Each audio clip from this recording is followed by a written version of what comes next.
it's time to step up is the Expressive Technologies step up transformer.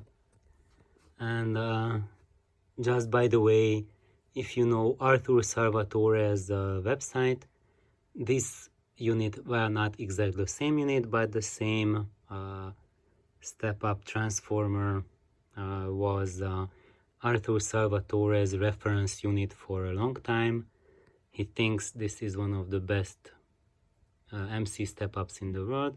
Of course, you have to count your eggs before they hatch, because it also depends on what is your cartridge that you want to use with it.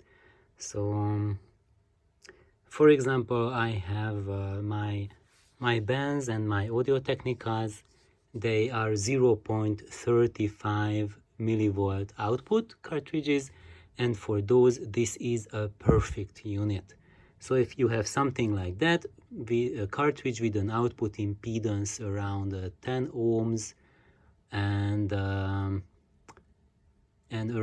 0.35, 0.4, 0.3 volts out, I mean millivolts, not volts, then this is a very suitable unit for you, provided you can find one, because only 20 units were made of this. And if you look at it, it has ginormous transformers. So these are not baby transformers, but humongous transformers. You see those nickel laminations, and it's really, really oversized. So you can see that on the window there's a lot of extra coil space that you could fit in there. Of course, I have added some extra ERS paper. This is my doing. This was not in the original unit. So what they did is, as you can see, they have an internal copper cage, a copper inner chassis, sub-chassis for each of the transformers, and they are standing on legs, and that's the top cover for that little cage, and left channel, right channel separate.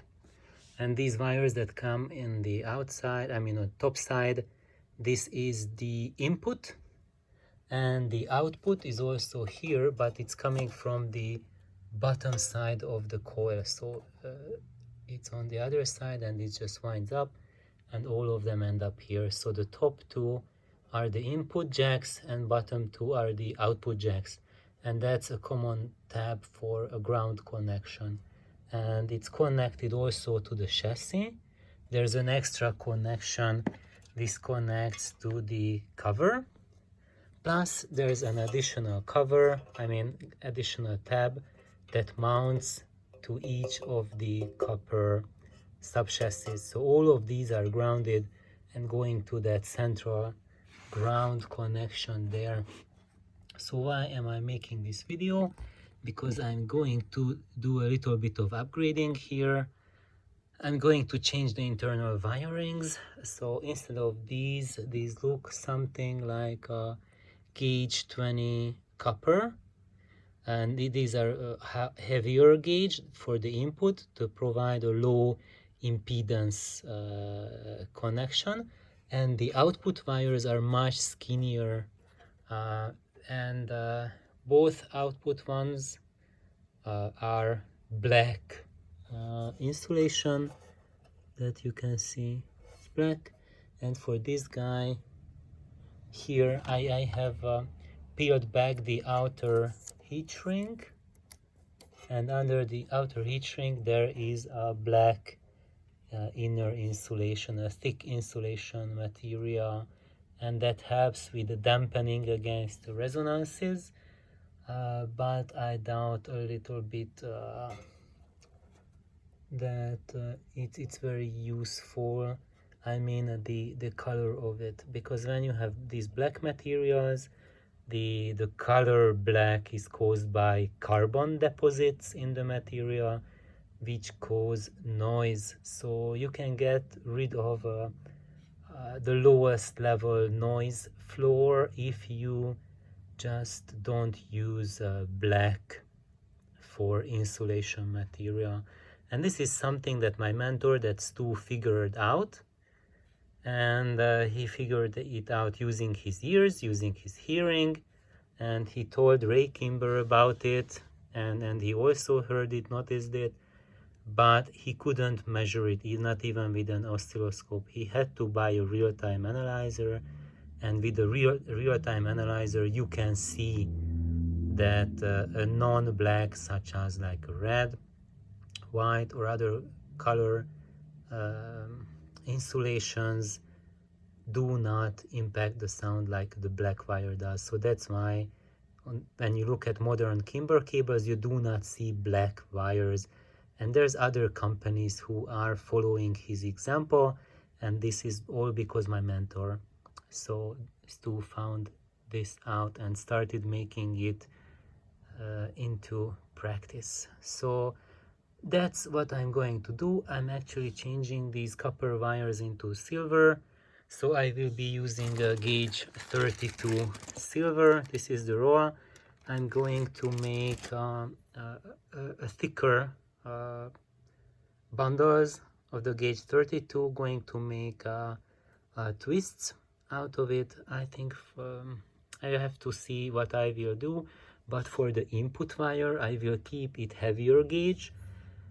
I have yet to decide either on 12 runs or sorry, not 12, 16 or 32 wires in parallel to provide a low impedance. And for the output I will probably either use 4 or 8 wires in parallel.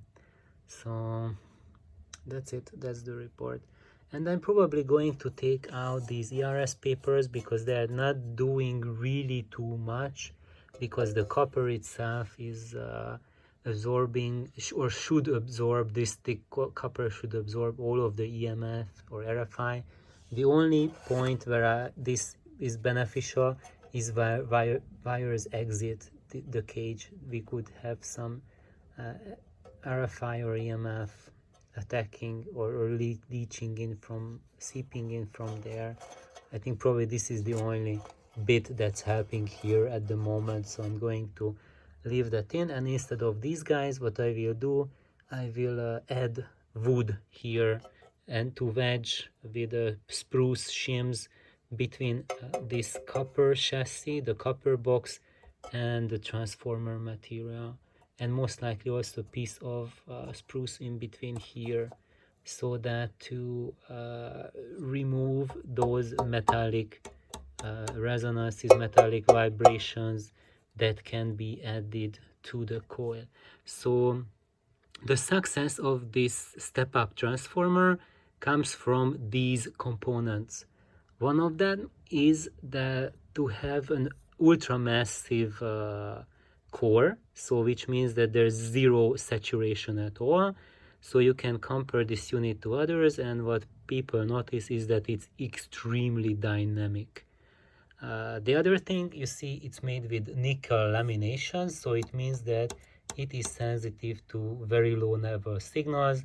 That's where nickel is much better than the regular silicon steel laminations.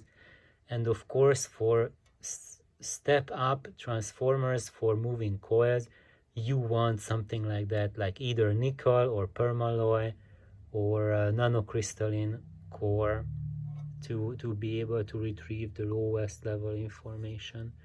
And another layer for the success is the Faraday cage, the strong copper cage, which prevents picking up hum and all sorts of stuff which affect low signal levels.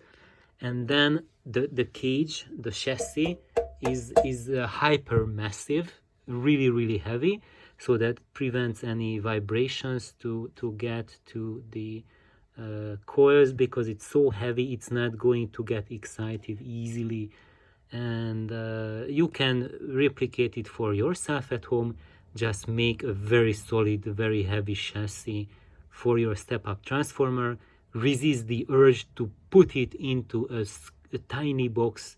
Don't squeeze it in a cookie jar or something like that. Make it really substantial so that it's impervious to pick up resonances from the environment. So that's it. That was the Expressive Technologies Step Up Transformer or code SUT.